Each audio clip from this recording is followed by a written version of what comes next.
Hi, it's Dwyer. GamblersAdvisory.com, DwyerVIP.com, on Roku, Dwyer Boxing. Remember, the opinion you should follow should be your own. Just consider this video to be a second opinion from a complete stranger online.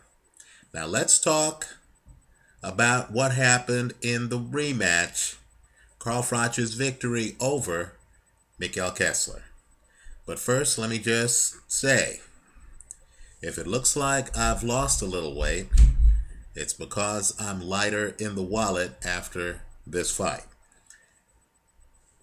In my pre-fight videos, while I said I thought Carl Froch had the edge, that's not how I bet the fight. How I bet the fight is I took the under. That was my primary bet. Under 10.5 rounds. In other words, I thought this fight would end by stoppage. Right? My hedge was to take the underdog, Mikkel Kessler, D and B, so that if Kessler pulled an upset, I'd be able to cash in at a plus 170. In other words, I played the odds. I got burned. But let's talk about this fight, because this fight matters. Understand that there are times when the sport delivers. Right? There are times when the pre-fight hype is actually matched or exceeded by the actual event. If two warriors fought each other in two fights, they would be lucky to approach what these two men actually accomplished.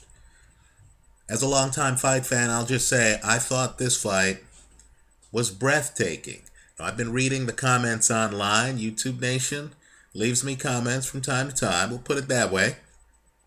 And I know people are saying, hey, this was not the Castillo-Diego Corrales fight, right? This was not Hearns-Hagler.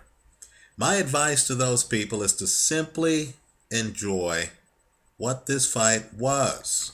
It was champion against champion. And understand, when they met in the middle of the ring, neither guy was bashful. They were both throwing haymakers, right? I thought Carl Froch was very prepared for this fight. As I watched the fight, I'll tell you what, I was impressed. And I'll just say, if these guys... And Carl Froch has already announced that he wants to fight 4 more times minimum. If these guys were to retire right now, and I'm not advocating that by any stretch, but if these guys were to retire right now, understand that we remember fighters by their big fights, right? There's not just Ali, there's Ali Frazier. In fact, there's Ali Foreman, right? There's not just Ray Leonard. There's Leonard Hearns. In fact, there's Leonard Hagler, right? It's not just Thomas Hearns. It's also Hearns Hagler, right? The list goes on and on. Vladimir Klitschko. Today, you would remember Klitschko, hey, Lennox Lewis, Lewis Tyson, Lewis Fiddly Klitschko. If you're an elite fighter, boxing fans will distill your career down to your big moments. Some positive, some negative, right? All I can say is these two men, Froch Kessler, are linked at the hip. They have given us 24 rounds of, in my opinion, inspired fighting. Understand, too, that boxing is an expectation game. If you're watching and deconstructing, as many of my subscribers do, these fights after the fact, just remember as you do so the pre-fight expectation. Just remember the edginess, the nervousness, the anticipation you had as these guys entered the ring. right? Look at the crowd. Understand this rematch was an event, right? Rarely, in my opinion, does the sport deliver like this. It did on this night. Now, what I want you to do, if possible, might not be, but if possible, if you have a copy of the fight, in particular, if you have a digital copy, and you can fast forward or rewind the fight, right? If you took notes during the fight, if you scored the fight at home and you actually have notes someplace, let me urge you right now to just pause this video momentarily, find those notes, find that video of the fight. Let's go through this together, okay? Let me start right here. If you've paused the video, this is where you pause it, okay? I'm going to continue on here. Hopefully you found your notes. Hopefully you have reports of the fight. Hopefully you have the fight video.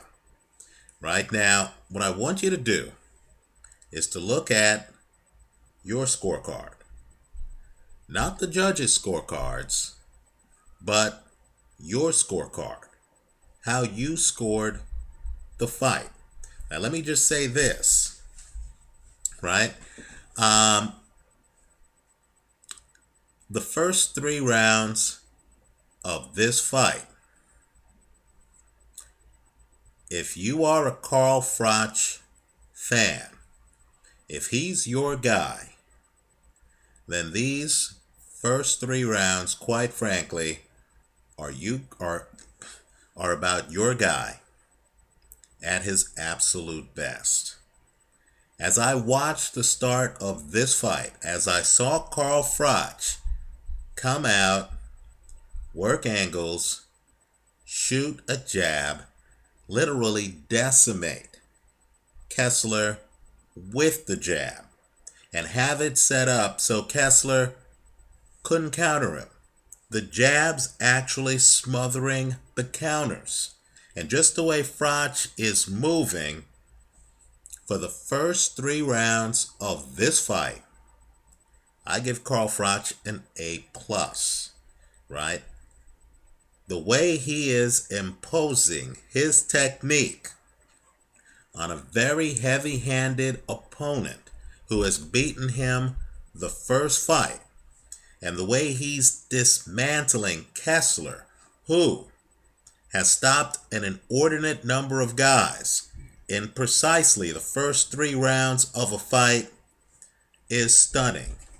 It's why I watch the sport, right? Technicians, to me, are on the top floor of the sport. And Carl Froch, in the first 3 rounds of this fight, without a hand speed advantage, without a foot speed advantage, right? Without really spectacular reflexes, literally takes on a better athlete, in my opinion. I understand it's contradictory, right? But he takes on a better athlete.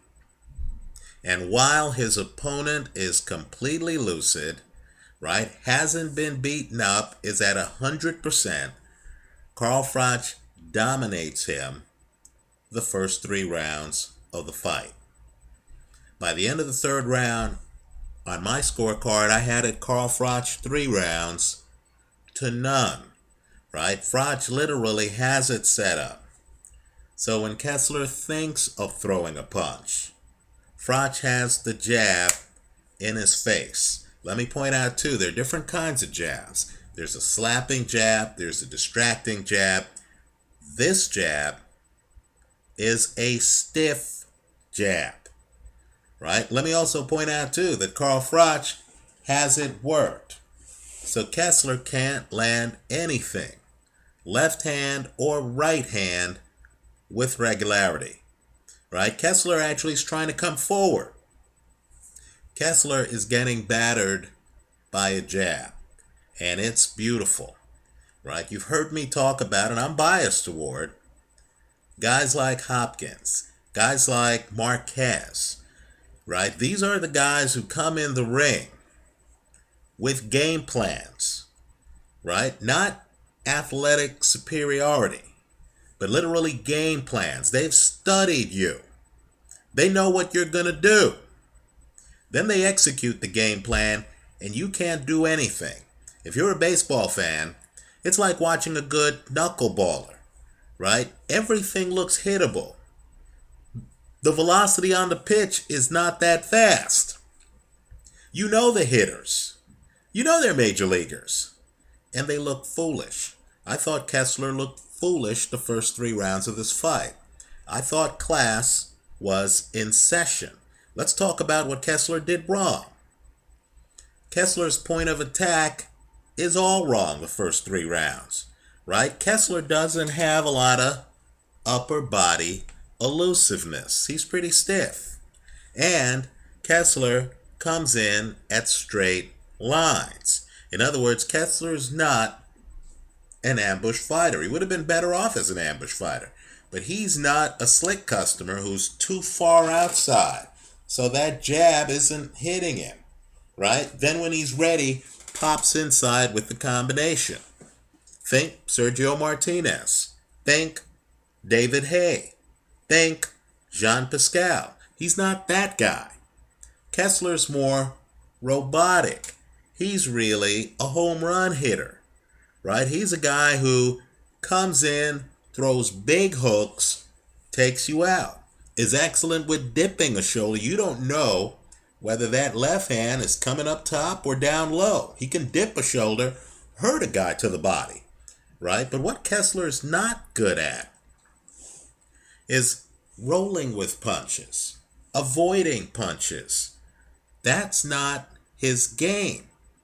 Nor is he that good, controversial statement, at spacing. So he's at the end of Carl Froch's jab. Not for 3 minutes, but for 9 minutes. And that jab is pulverizing him. He's getting worked over. Let me tell you, as someone who was biased, who had the under in the fight, I was watching those 3 rounds and I thought, great. No way this fight makes it to the 7th or 8th round. Carl Froch looked like he was in complete control. Now here's what I want you to do. I want you to look back at your scorecard.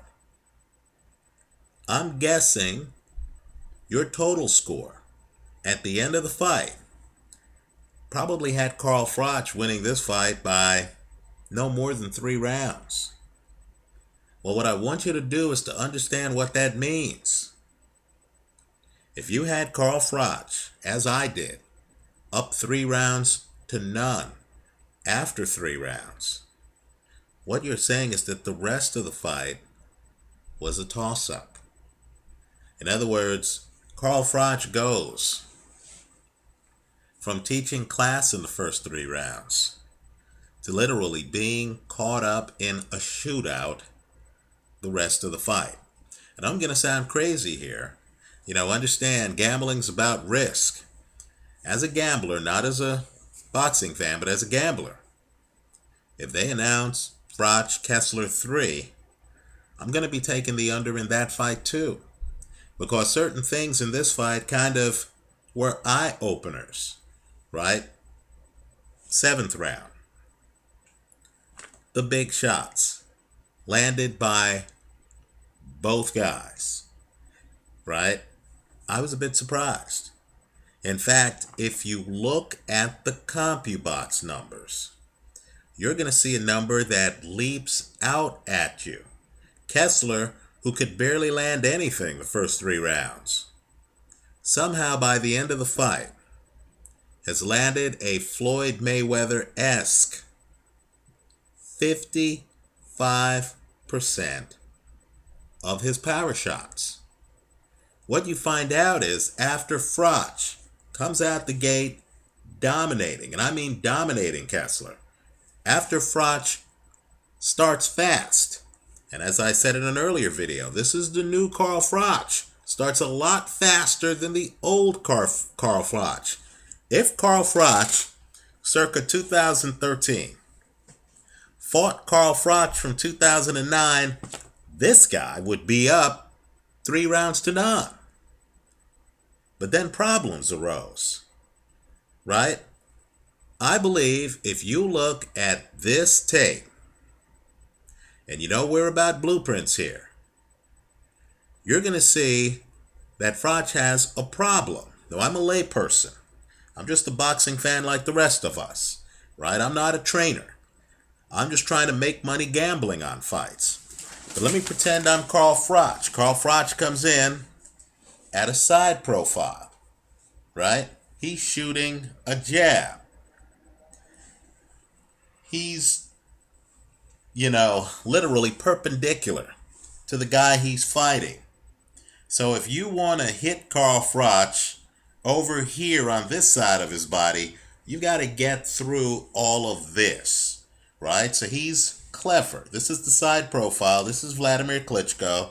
This is Bernard Hopkins, right? It's a side profile. It's hard to hit him. He gives you only a limited portion of his body to hit, and we know that legally you can't hit him on the backside because that's illegal. You can't hit him on the back of the head. That's illegal. When Kessler starts throwing punches, Froch, who unlike Kessler, rolls with punches. And that's important. Carl Froch is hard to hit. Let me just say this.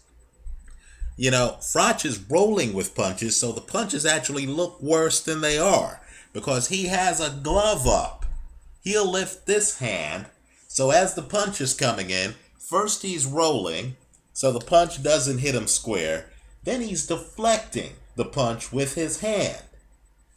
Here's the problem, right? And we have to talk about problems because Froch is talking about taking on Andre Ward and taking on Bernard Hopkins. And let me just say, these guys are in the create problem business, right? Here's the problem. Kessler throws, just picture your Kessler on the other side, right? Kessler throws a right hand to Froch's face. Froch lifts his glove, and he has his hand up like this. Now let me just do a 90-degree move. If I have my hand up like this, and the other guy's on the end of the jab, what happens if the guy pivots, comes right here, and throws a left hand, a left hook? I'm naked on this side of my face, right? Let me just say, Mikkel Kessler, who, in my opinion, another controversial statement, is not that adaptive reactive, right? Mikkel Kessler, I believe, later in this fight, started having success with a left hook, right? He starts landing with it. Now here's the catch. This is what boxers think of, I believe.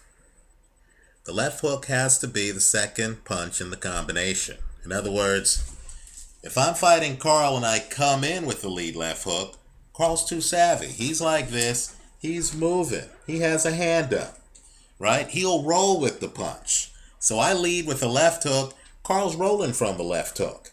So he can block the punch, and he has his head hidden behind his shoulder. So he's actually protected. Carl Froch is actually pretty slick defensively. So what I have to do is I have to come in with a perfunctory right hand. It has to be a 1-2 because I need to move Carl's backhand over here to block the first part of the punch so that I can come around and hit him with the left. As you look at the replays, look at the 11th round. Kessler's left hand almost ends the fight. Let me talk about something else. Carl Froch is great at hiding his body, right? To get to his body, you got to get by his jab, right? Think Vladimir Klitschko, same type thing. Here's the problem. When Kessler comes in on occasion, particularly with the left hand, that left hand on occasion finds a home to Carl Froch's body. And when it does, Carl Froch literally, to me, winces, right? I don't believe Carl Froch is ready to get hit a lot in the body. He's lucky he was fighting predominantly a headhunter, right? So all I'm saying is this. Froch won the fight on my scorecard, right? I know there's some who say, hey, the fight was a draw. On my scorecard, Carl Froch wins the fight. But it's because of the first 3 rounds of the fight. The rest of the fight, Kessler's in the mix. Let me point out, too, just a few other stats for the boxing hardcore. The first fight, let's go back. Understand, in the first fight, not this one, the first fight, Carl Froch threw 961 punches. He was much more active than Kessler in the first fight. Kessler threw 682 punches, almost 300 punches less than Carl Froch. That's the first fight, right? Froch is more active because Froch is throwing a jab. It's not all power punches. Froch threw 573 jabs that first fight, right? Kessler threw 202 fewer jabs the first fight, 371. Well, here now we get to the second fight. And here's where it gets interesting. Froch ups the ante, but not as much as you think. I know Richie Goodall and the guys doing the telecast said, hey, Froch set a pace Kessler couldn't match. I'll agree with that. But Froch threw less than 100 more punches than he did the first fight. He throws 1,034 punches, right? Less than 100 more than the first fight. Whereas Kessler's volume drops, right? Kessler only throws 497, understand? That's a Floyd Mayweather type output. Here's where it gets disturbing for Carl Froch if you're a Carl Froch fan. Kessler lands 39% of all of the punches he threw. 39%. Right? Then Kessler lands 55% of his power punches. Right? If Kessler, in my opinion, was more mobile, and this applies to Andre Ward, if Kessler were more mobile, I believe Ward is more mobile than Kessler, he could have spaced it differently the first 3 rounds. Take Froch's jab out of it. There's a reason why a Mayweather, a Ward, a Hopkins never get beaten up by the jab like Kessler does early in this fight. For one, they're more elusive. They're more flexible up top. They can dodge a jab. But more importantly, spacing. Right? This doesn't even get reflected in the punch stat numbers. These are guys who would be a step back. You understand? Froch wouldn't be able to just hit you with a jab for 9 minutes. You would be a step back. That jab would be missing you. And if you have superior foot speed, right? Superior foot speed, then understand you would be able to force Carl to turn. In other words, there's a greater threat of that left hook, right? Much greater threat of the left hook, right? Look at Froch's fight against Andre Ward. You're going to see that Andre Ward, who in my opinion, and I have no evidence to back this up, just my eyes, in my opinion, Andre Ward is left-hand dominant, right? Andre Ward's left hand is the punch in that fight, right? Understand the secret to Carl Froch is to avoid the jab. You figure out how you're going to do that by spacing and ambush type leaping in, or by Mike Tyson-esque slipping the punch and then getting inside. But if you can avoid the jab, and if you can creep up on Carl Froch's right side, that's the side of him that hits with lefts, you can have some success. Let me also say this too. I talked about how I was picking Father Time in this fight. Well, I'll just put it to you this way. You need to ask yourself why so many more punches landed in this fight than the first fight 3 years ago, right? Because Carl Froch himself landed 37% of his power punches. Do you believe that an opponent against a younger Carl Froch would land 37% of his power punches, while, of course, Kessler himself is landing 55% of his power punches, right? I'm guessing as Kessler looks at this tape, he realizes what he let go in the first 3 rounds of this fight. And if you, like most of the public, believes that this fight was within 3 rounds of each other, scoring-wise, that these two fighters were within 3 rounds of each other, then think about it. After they fought 15 rounds, right? First fight's 12, first 3 rounds of this fight. Over the last 9 rounds, they fought to a standstill. That's how I see it. Let me say this too. The 7th round, big punches are landing. Huge. The 8th round, big punches are landing. The 11th round, big punches are landing. How big? Carl Froch gets hit with a shot and he stiffens up. Right? He stiffens up. 12th round, classic round. Big punches are landing. My point is simply, these guys are at the stage of their careers where big punches are landing. As I've said before, there's only one unbeaten champ in boxing long term. In my opinion, that's Father Time.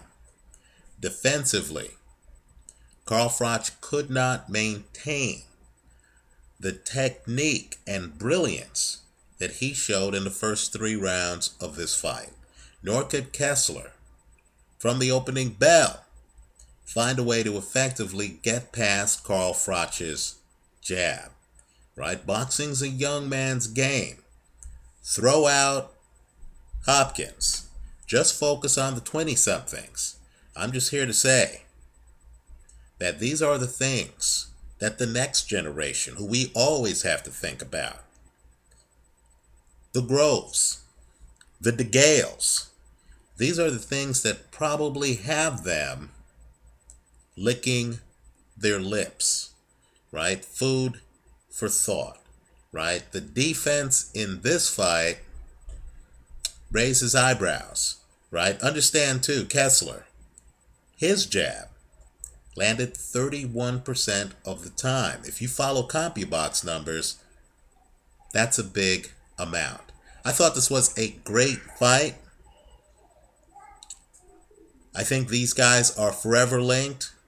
I think Carl Froch, for the first 3 rounds, was a testament to how good the sport could be when a guy knows what he's doing, right? I was very impressed with the first 3 rounds. Kessler had his opportunities to win the fight. That left hand on Froch, the left hook, the way Kessler throws it, and understand Kessler's taking guys out with that left hand. Look at the Alan Green fight, right? I think it's disturbing that Kessler was able to land that punch. Also, Carl Froch to the body, I'll just put it to you this way. These guys somehow weigh 168 pounds, but yet they're taller than 6 feet. They're 6'1". Something's got to give. Neither guy has a lot of body fat to defend themselves from punches. Well, all I'm saying is, time doesn't stop for anyone. I think betting on either of these guys against some of the young lions out there, not just Ward, but Groves and DeGale, I think that's perilous, right? Let me also say this too. If you've studied the Chad Dawson-Andre Ward film, take a look at how good Ward throws that left hook. It drops Chad Dawson, right? If I'm Carl Froch, I think very long and very hard about whether I ever want to get back in the ring against Andre Ward. Let me hear from you. Thanks for stopping by.